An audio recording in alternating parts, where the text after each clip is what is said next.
I would love to share that with you. So first thing you need to do if you want to become a virtual assistant is to figure out what can you offer as a virtual assistant.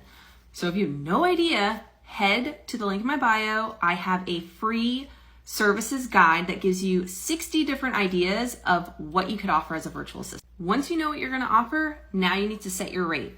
Determine how much you want to make per hour, how much you think you could charge a client. Now, this can be tricky because a lot of times we undervalue ourselves, but what I will tell you is that if you own your own business, meaning you're not a subcontractor, you should be charging at least $25 an hour. Once you have that established, you can begin advertising. So I used Instagram, Facebook, and TikTok to advertise my business about what I do and who I help. That's how I've gotten all of my clients. They weren't friends, they weren't family. I didn't even know these people existed. I started new social media platforms. That was my personal preference.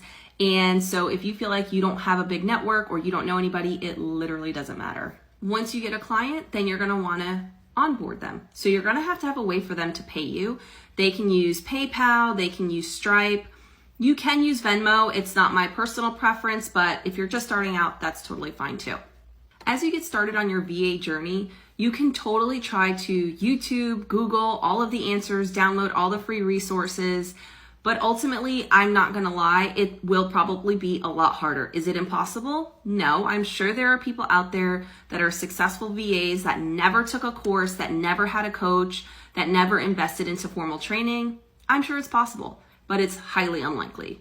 If you wanna know more about exactly how to start your business, from how to get clients, exactly how to price yourself, and the formula that you need to use to come up with what you actually should be being paid.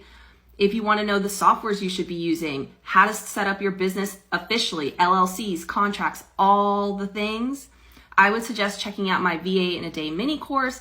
It goes over all of that, and you can literally do the whole entire course in a day. You can also check out my other videos on my feed or head over to my Instagram if you want more information about what it is to be a virtual assistant.